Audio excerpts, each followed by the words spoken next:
Hey, Dr. Phil here, and I want to talk to you about March Madness. You know, this is the time of year where everywhere you turn, on every channel, you're either watching basketball or you're watching highlights about basketball. And this can be and has been really exciting, right?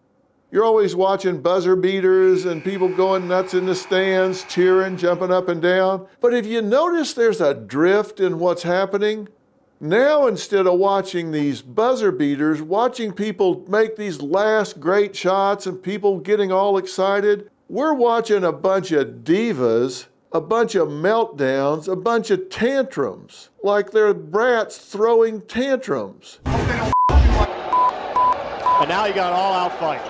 Look, this game is bigger than one coach, one player, one game. And I think it's reflecting a cultural shift, and not in a good way. Whatever happened to sportsmanship?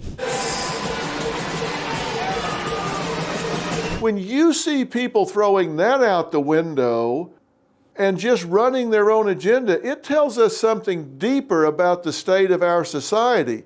It tells us about people that are entitled and think they're bigger than the game. Now, I want to talk about some examples. We've got a coach from Connecticut that I'm just telling you was a shameful and sore loser. Walked off the court after a 2-point loss to Florida. I hope they don't do that to you, man. I hope they don't F you like they F'd us. I hope they don't do that to you, Baylor. Now, listen. If you're in big-time Division I sports, there's a good chance there's a camera on you. So you either aren't paying attention, or you don't care, or you're trying to go viral. I don't know.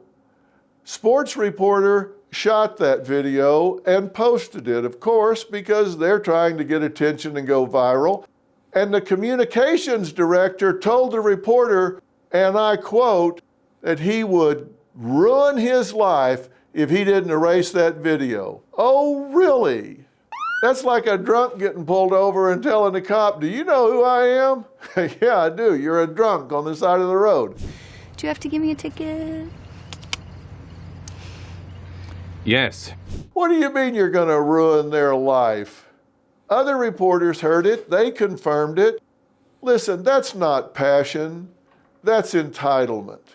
If a coach can't handle a 2-point loss without blowing a gasket, they're in the wrong job.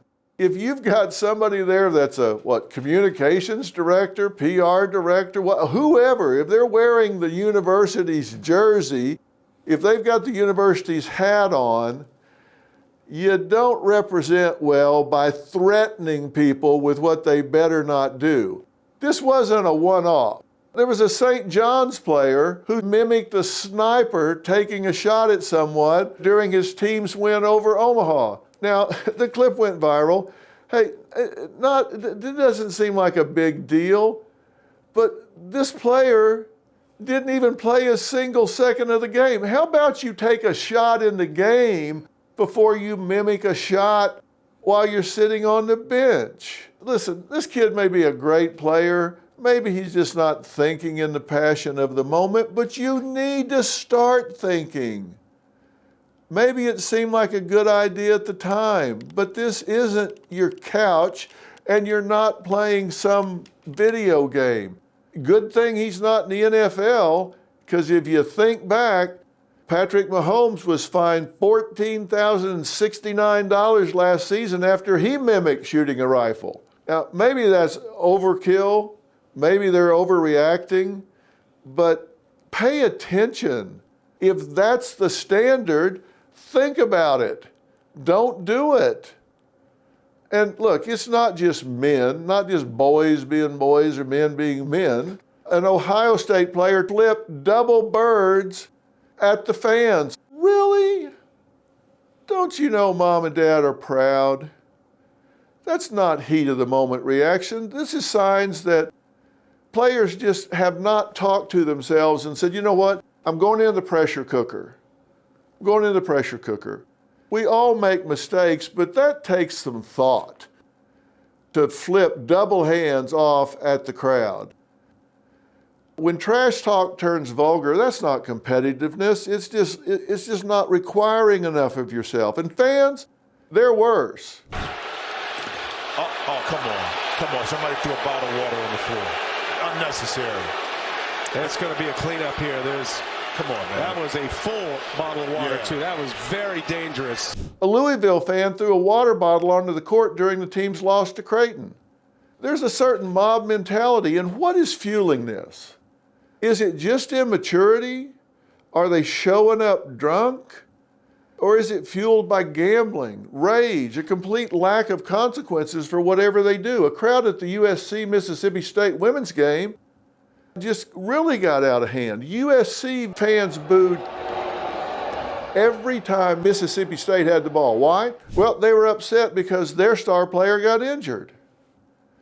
If you've been watching March Madness, you've seen commercials about online harassment of players, coaches, and officials. There's losing, and then there's being the loser. Game time comes with enough pressure. Way too often, people are betting on sports, losing, and taking it out on the athletes. Only a loser would harass college athletes after losing a bet. But it happens almost every day. The NCAA flagged 72,000 harassing emails from so-called fans.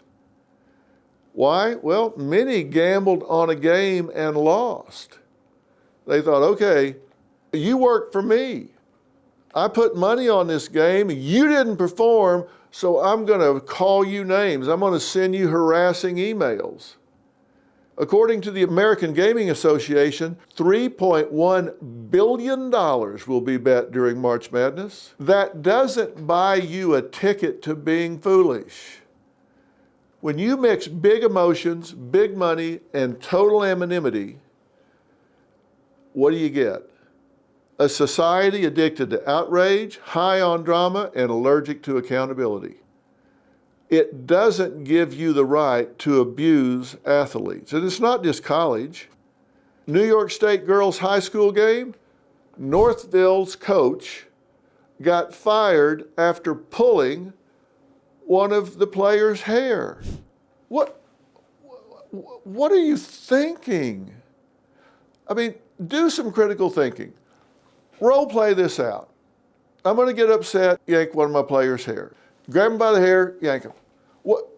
Let's think of the different scenarios. What can possibly happen here?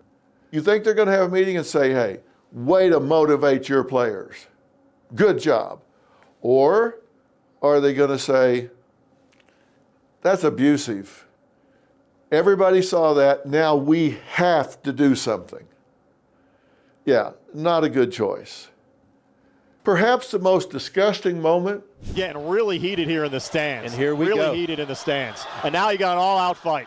A brawl breaks out in the stands at a Pennsylvania high school playoff game. So you got to ask yourself, look, why is this happening? I mean, you see this sometimes overseas when you see soccer games where there are big crowds, 100,000 plus. People get upset, stampedes start, people get trampled to death. And we think, how in the world could they do that? Well, you're seeing the beginnings of it right here. We have created a culture where we are giving ourselves permission to let emotions, rather than logic, rule our choices. Why are we doing that? We expect to get away with it. We think we're entitled to vent, where it's okay to lash out, lose control, and then we expect to just go get in our car and drive away.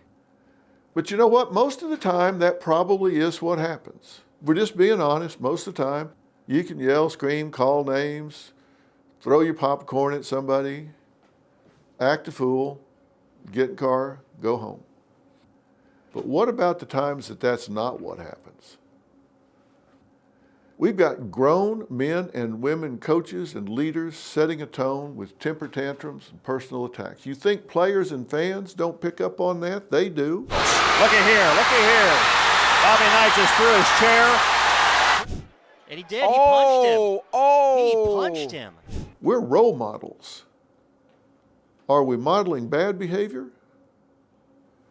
Have you ever seen a brawl break out at a Little League game? Parents attacking or berating refs or coaches? And by the way, most of the time, those refs and coaches are either volunteers or they're working for like $10 a game. Parents took over the field at a youth baseball game in Lakewood, Colorado. The players just 7 years old, and this whole thing apparently started over a call made by a 13-year-old umpire. They don't pay them enough to put up with that. And then, of course, kids say, well, monkey see, monkey do. So what happened to sportsmanship? Where did it go? Just get up and walk away?